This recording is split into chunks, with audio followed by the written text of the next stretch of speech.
ನವರಾತ್ರಿ ಪೂಜೆದಲ್ಲಿ ಬಂದು ಇಲ್ಲಿ ಹೋಮ ಮಾಡಿಸಿದ್ರೆ ಒಳ್ಳೇದೇನೆ ಆಗುತ್ತೆ ಎಲ್ಲರಿಗೂ. ನಾನು ಇದು 4ನೇ ವಾರ ಆಗ್ತೈತೆ. ಬಿಸ್ನೆಸ್ದು ತುಂಬ ಡೌನ್ ಇತ್ತು, ಅದರಿಂದ ಬಂದೆ. ಒಳ್ಳೇದಾಗ್ತೈತೆ ಅಮ್ಮನ ದಯದಿಂದ. ಒಬ್ಬರಾಗಿ ಒಬ್ಬರು ಬರ್ತವ್ರೆ, ಇಂಪ್ರೂವ್ ಆಗ್ತವ್ರೆ, ಒಳ್ಳೇದಾಗ್ತೈತೆ ಇಲ್ಲಿ. ಒಂದೇ ಸತಿ ನಾವು ಏನು ಹೇಳೇ ಇಲ್ಲಿ ಇತ್ತಿಲ್ಲ, ಅವರೇ ಹೇಳಿದ್ರು ಎಲ್ಲ. ಈ ಥರ ಪ್ರಾಬ್ಲಮ್ ಆಗೈತೆ, ಈ ಥರ ಎಲ್ಲ ಕೈ ಕೆಲಸ ಆಗೈತೆ, ಹಂಗೆ ಹಿಂಗೆ ಅಂತ ಹೇಳಿದ್ರು.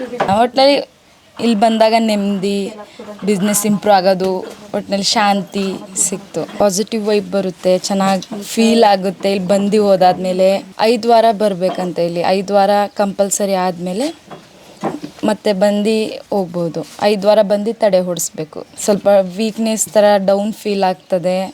ಹೊಡಿಸ್ದಾದ್ಮೇಲೆ ಇದು ಪಾಸಿಟಿವ್ ಥರ ಕಾಣಿಸ್ತದೆ ನಮಗೆ. ನಿಮ್ಮ ಪ್ರಾಬ್ಲಮ್ ಏನಿದ್ರು ಅಮ್ಮ ಬಗೆಹರಿಸುತ್ತಾರೆ. ಅವ್ರು ಬಂದಾಗ ಅವರೇ ಫೀಲ್ ಮಾಡ್ತಾರೆ, ಮೊದಲು ಏನು ಡೌನ್ ಆಗಿತ್ತು, ಇವಾಗ ಬಂದು ಹೋದಾದ್ಮೇಲೆ ಚೆನ್ನಾಗಿ ಫೀಲ್ ಆಗ್ತೈತೆ ಅಂತ ಅವ್ರಿಗೇನೆ ಗೊತ್ತಾಗುತ್ತೆ. ಅಮ್ಮನ ಮೇಲೆ ಎಲ್ಲ ನಾವು ಬಿಟ್ಟಿದ್ದೀವಿ, ಅಮ್ಮ ನೋಡ್ಕೋತಾರೆ. ನಮ್ಮದು ನಾವು ಮುಂದೆ ಏನಾಯಿತು ಅಮ್ಮನ ದಯದಿಂದ ಅಮ್ಮನ ನಂಬ್ಕೊಂಡು ಇಲ್ಲಿ ಹೋಮ ನಡೆಯುತ್ತೆ. ಬಂದು ಇಲ್ಲಿ ಹೋಮ ಮಾಡಿಸಿದ್ರೆ ಇನ್ನೂ ಒಳ್ಳೆಯದಾಗುತ್ತೆ.